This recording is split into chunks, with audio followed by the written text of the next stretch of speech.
Welcome to the Garden Basics with Farmer Fred podcast. If you're just a beginning gardener or you want good gardening information, well, you've come to the right spot. Welcome to the Garden Basics seed starting episode. Growing your own summer vegetables and flowers from seed is a fun experience. Plus, there are just so many more varieties available as seed.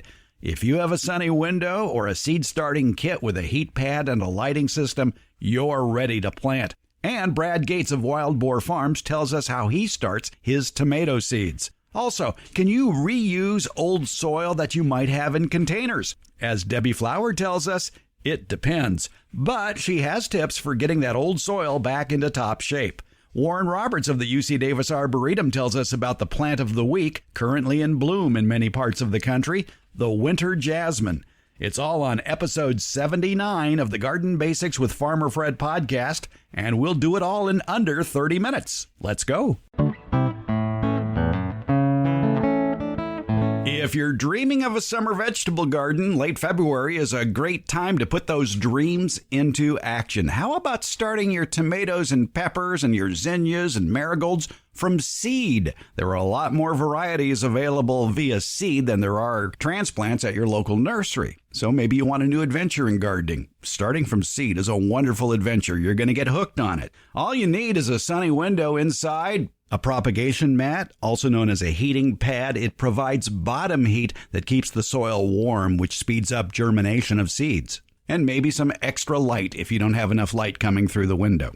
And when you really get hooked on gardening, you'll want a greenhouse. Believe me, you'll want a greenhouse.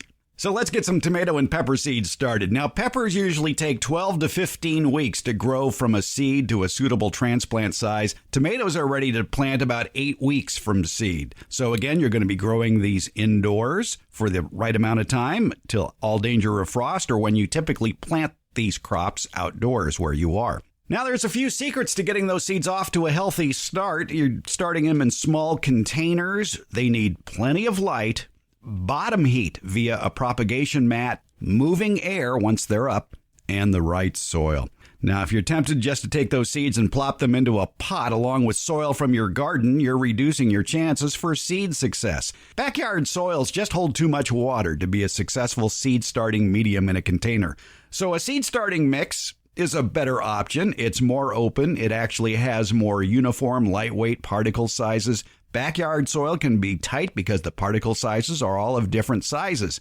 Plus, backyard soil tends to be heavier. It can have rocks in it, seeds, and who knows what sort of critters may have laid eggs in there.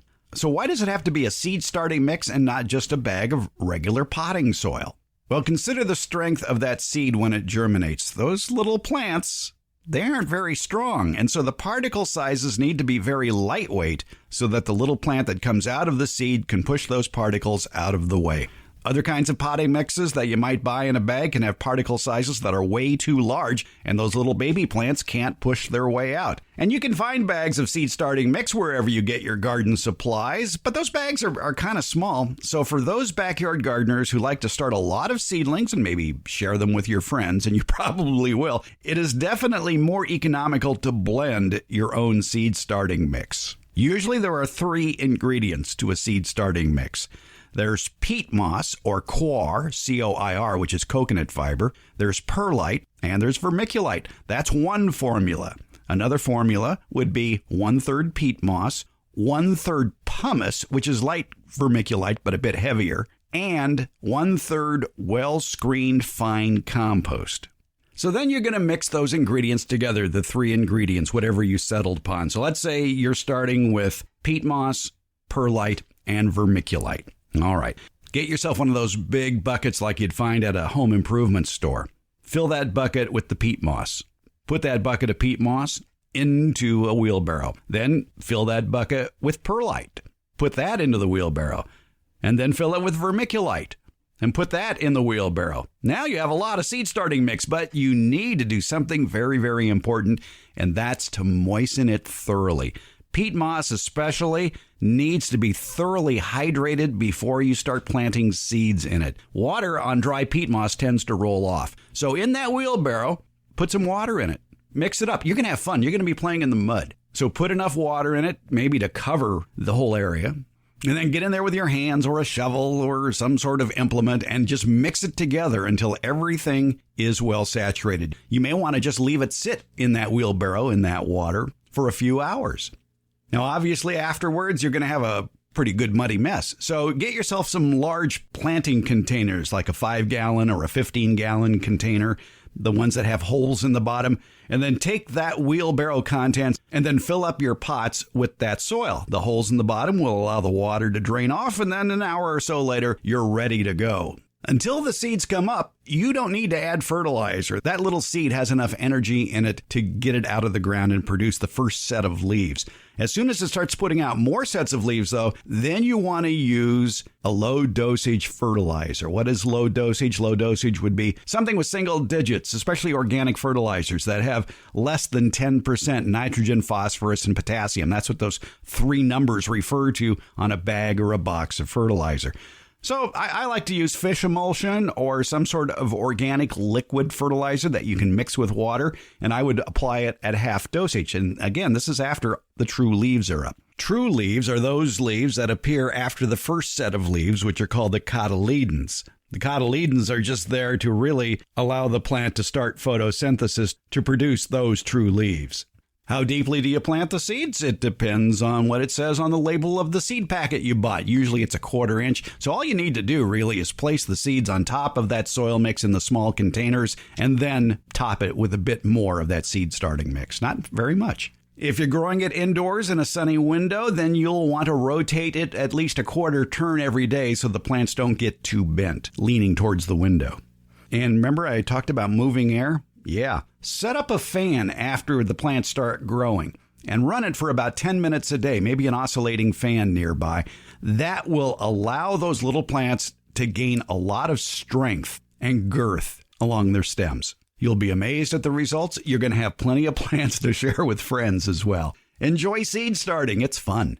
Of course, if you talk to a dozen gardeners, you might get 12 different opinions on how to start your seeds. So let's get some advice from a professional seed grower, Brad Gates, who runs Wild Boar Farms, famous for their fine line of tomato seeds.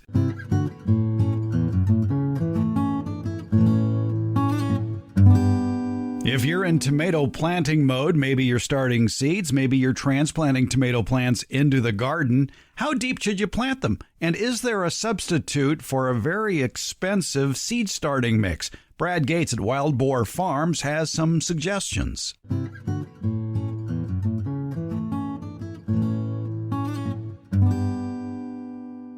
I mean, frankly, for the home gardener who's transplanting little tomato plants into slightly bigger containers, you could just use a good quality potting mix at your favorite nursery. Yeah, I always use, that's when I'd use regular potting mix, that's what I would do. You can top off the trays, and if anything's bigger than, say, your pinky fingernail, pick it off the top.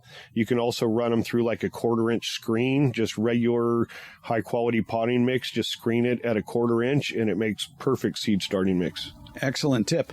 And of course, as the tomatoes grow in that 3.5 inch pot, they can get kind of lanky too. But if you give them full sun, like what you have here in this greenhouse, they will tend to be fairly upright. But do you find you have to prune them? No, if you give them plenty of light, and that's why I like the cool nighttime and then not too hot during the day in here, will make them a little bit stockier. Sometimes when you mass plant, like you're saying, put even up to 10 seeds or more in a small cup and plant them, they can fight for the light a little bit, so they can get lanky. The good things with tomato plants is you can always bury the plant and a bunch of the stem, and it will readjust itself, so to speak. Yeah, just like if you bought a tomato plant at a nursery. If somebody bought one of yours at a nursery and decided to transplant it into the yard like they should, they would want to plant it deeper than where it was planted in the pot at the nursery. Yeah, my general rule of thumb is plant about 20 to 30% of the plant no matter how big it is. If it was a little seedling when I transplant, I'll plant them about 20 or 30% of the stem underneath the soil. Once I get a nice transplant that's ready for the garden, same thing. I'll trim off any leaves or suckers that are below where I'm going to plant, and then I'll bury about 20 or 30% of the stem. That keeps the potting mix it's planted in from drying out. That keeps, when the wind in the spring is blowing your plants around, it makes it a little further down in the soil so it can handle the wind, and it will also regenerate roots on the stem where it comes in contact with the moist soil.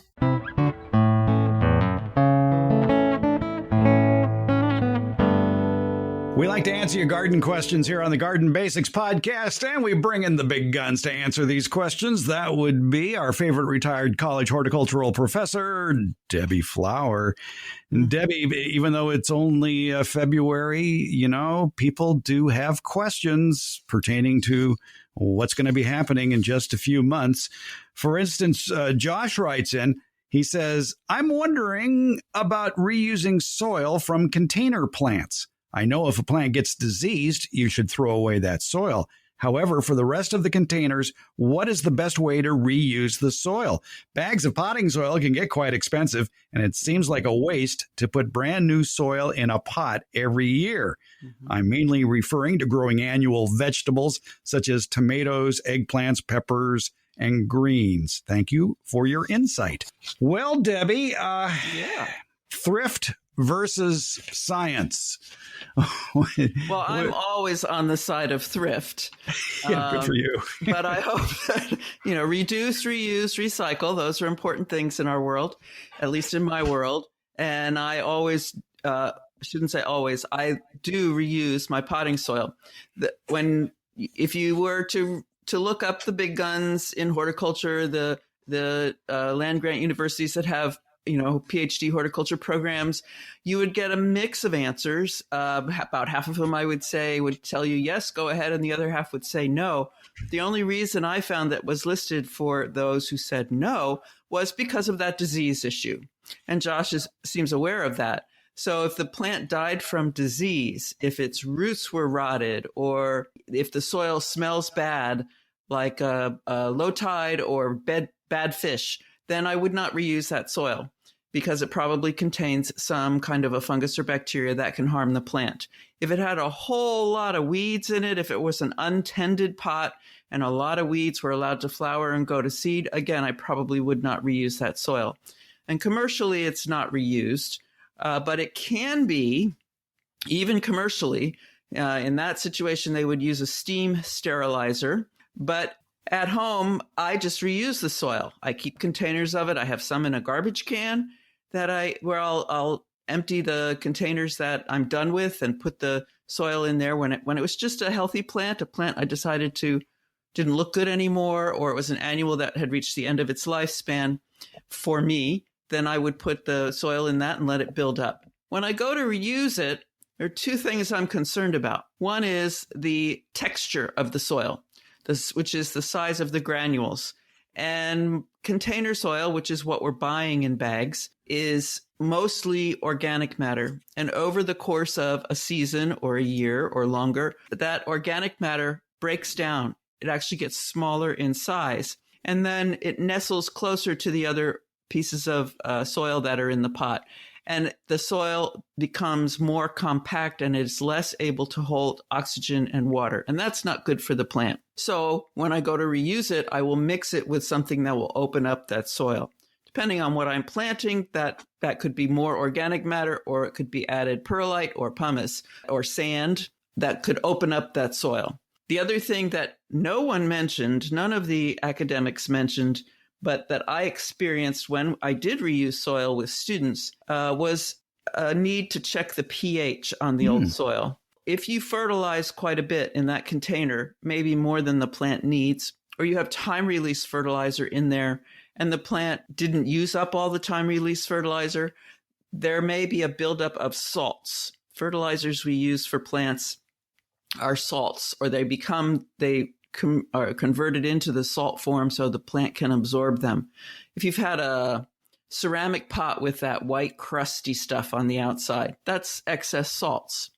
and it can be washed out of the soil just with a good flushing of that soil with clean water, or you can modify the pH. So the way to check for salts is with pH. If you have a pH meter and the salt level is too high, your pH will read above 7. It'll be alkaline above 7. And so I might do a little adjusting to the pH, and that would take sulfur, and it takes a little bit of time for the sulfur to act, but it will lower the pH over time. So those are the only two things I worry about. Well, 3, the disease.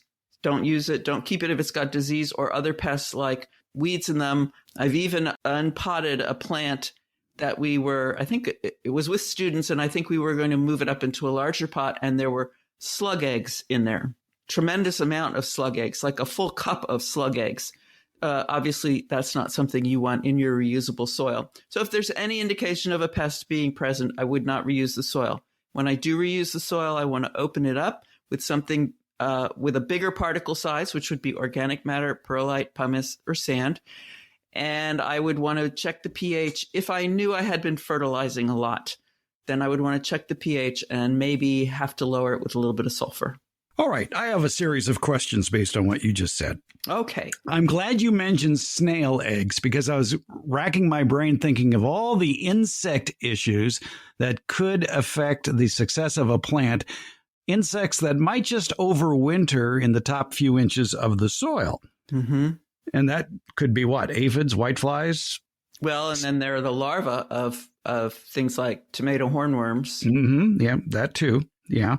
So that would be, if you did have a problem, like you mentioned, with an insect or a mollusk, if you will, a snail or a slug, maybe it would be best to do something else with that soil.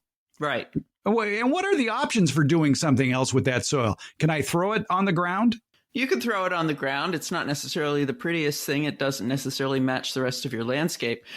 Ideally, what I would do to it is put it in my compost pile, mix it in, let it sit for a while, and let those problems be attacked by the life in the existing compost pile. Now I have a question about fertilizer. If it's a case of somebody over-fertilizing the soil and you were concerned about the pH, is there the possibility that the fertilizer they may have been using might contain too much sulfur and might have actually lowered the pH to a point where it wouldn't be compatible with most vegetables? That's a possibility. And ammonium sulfate is sometimes used in places where natural pH of soil or the water being used to irrigate that soil is above good ranges for growing, which is about 7. A pH of 7 is a good range, a good target for pH in soil you're going to grow vegetables and annuals in. And if you use ammonium sulfate regularly, the ammonium is used up as nitrogen in the plant, and the sulfate remains in the soil, and eventually the pH goes down. Knowing what fertilizer you've used, whether you've used one with sulfur in it, it would be helpful, would give you a clue. But checking the pH with a pH meter or with one of those color strips would be helpful in solving that. What's nice, though, is that many of the vegetables that Josh mentioned about growing, tomatoes, eggplant, and peppers especially, they don't mind a slightly acidic soil, even down to, 6.2 or thereabouts. Yeah, I was taught 5.5 to 6.5 being a good range. And I was on the East Coast when I learned that. And the soils and waters on the East Coast tend to be acidic. Whereas now where I'm on the West Coast, and those numbers are skewed a little bit differently because of our natural conditions. But if that soil mix that was used in the original container, if it contained a goodly percentage of peat moss, and they had let that pot just sit there with nothing in it for a while and then thought about reusing the soil, would there be a chance that peat in that soil may have dried out and will need to be resaturated?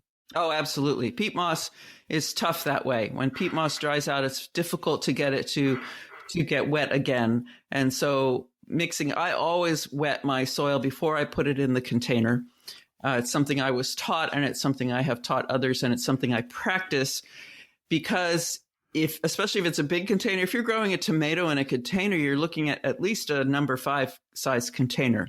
And that's 15 inches deep, I'd say. And if you put dry soil, whether it's out of a bag, dry media, I should say, it's soilless mix, dry media out of a bag, or something that you've left over and it's dried out in your yard, in your garbage can, as I keep mine.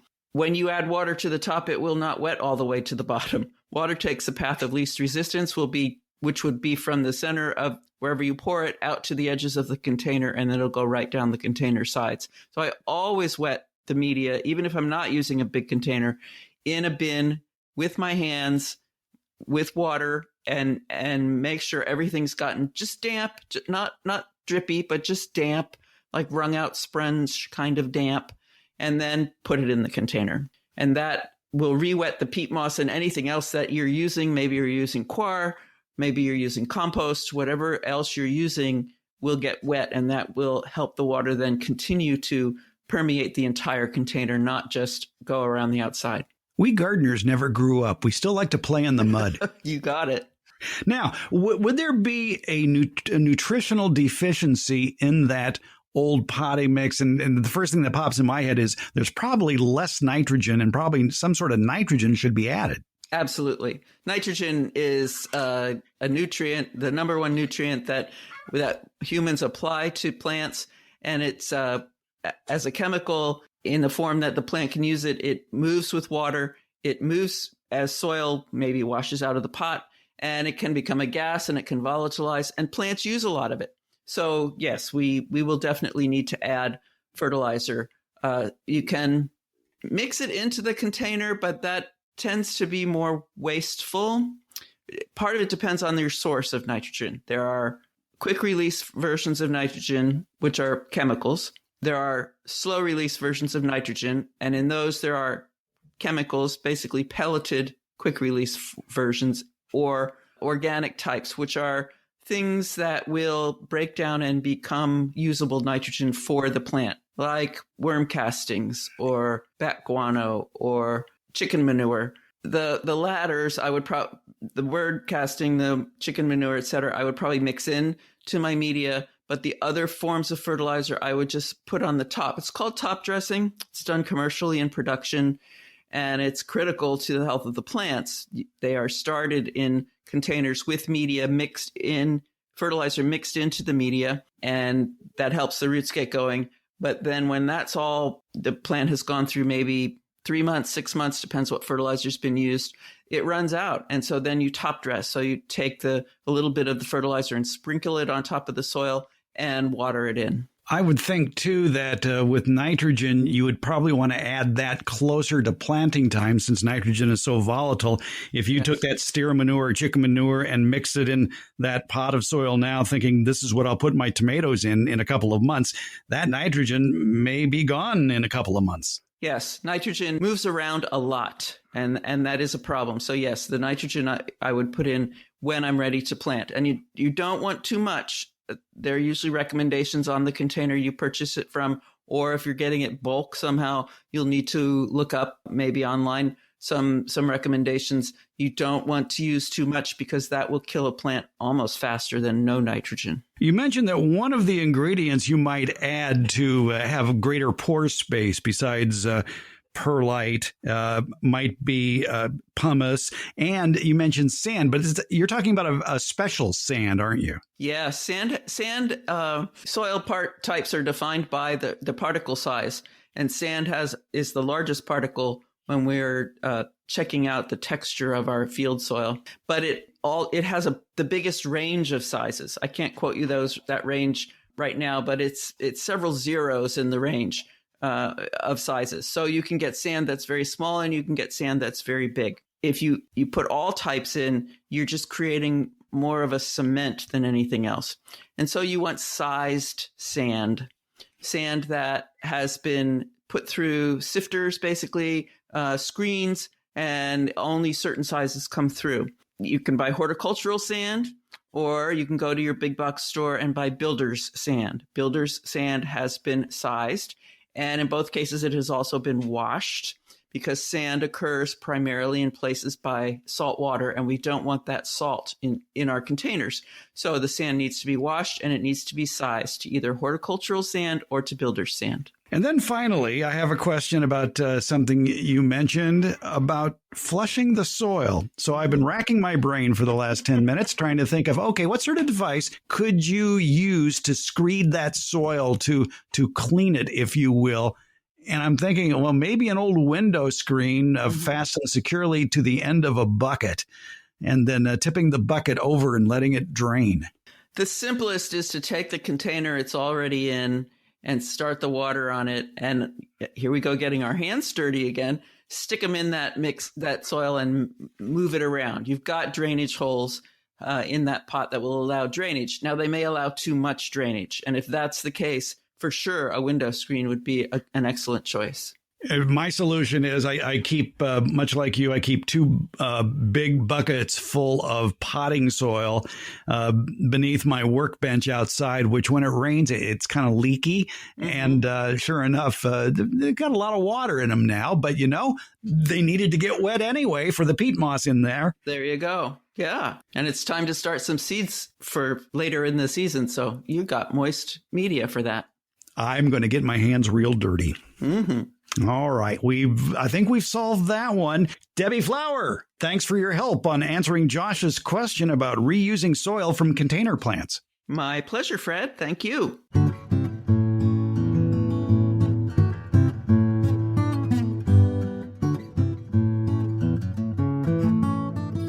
Even though it's winter, there are a lot of plants that are in bloom or will soon be in bloom where you live. And one of those plants is the jasmine, and in particular, the winter jasmine. We're talking with Warren Roberts. He's going to tell us all about the plant of the week, winter jasmine. And Warren, this is, I guess you'd call it a viney shrub. Yes. The winter jasmine is mainly a low-growing shrub, although you can train it as a vine on a trellis. I've also seen it scrambling up in other plants. But the winter jasmine carries on the show that was started by the forsythia. It blooms a little bit later. It has green stems. It almost has no leaves. That's why it's called a nudiflorum, and it blooms when there are no leaves on the plant. It has the advantage of being easy to grow, and it's fairly easily available commercially. It also roots as the stems touch the ground, so it can actually spread as a kind of a tall ground cover. But the pure yellow flowers are just a joy, and again, they bring sunshine into the winter, early spring garden. It would be pretty to train that onto a wall or a trellis, too. Yes. In fact, it does rather nicely that way. It's native to northern China, so it's pretty tough regarding cold, and it has a long blooming period. It's not one of those things that just blooms for a little while, then it's over. You can have the advantage of the yellow flowers from early spring, late winter, early spring, right on through springtime. Now, this particular jasmine, the winter jasmine, Jasminum nudiflorum, the aroma, is that anything to write home about? No, it has almost no aroma that I know of. But with flowers of that time of year, I mean, the aroma would be nice, but it's not there. There are other jasmines, of course, that are famous for their fragrance. But the toughness of Jasminum nudiflorum, the winter jasmine, makes it usable in all kinds of climates. I've seen it growing in Arizona, California, of course. And I've heard stories that it does really well in the eastern U.S. and southern Canada. So it's a good shrub to use. It's easy. You can prune it. You can train it. And if it gets out of hand, cut it back, and it'll grow back from low-cut stems. An easy care, viney shrub. It's winter jasmine, Jasminum nudiflorum. If you're looking for some brilliant yellow color, especially to follow the color of the forsythia in late winter, pick up this jasmine, the winter jasmine. Well, this is a very interesting plant for late winter, early spring. Thanks for telling us about it, Warren. Well, I'm glad to share. It's one of my favorites. Warren Roberts is the Superintendent Emeritus of the UC Davis Arboretum, And you can visit the Arboretum online at arboretum.ucdavis.edu. Warren, it's the plant of the week. Thanks again. Well, it's my pleasure, Fred. Thank you. Garden Basics comes out every Tuesday and Friday, and it's available just about anywhere podcasts are handed out. And that includes Apple Podcasts, iHeartRadio, Spotify, Stitcher, and Google Podcasts. And for Northern California gardeners, the Green Acres Garden Podcast with Farmer Fred. It's also available wherever you get your podcasts. Thank you for listening, subscribing, and leaving comments. We appreciate it.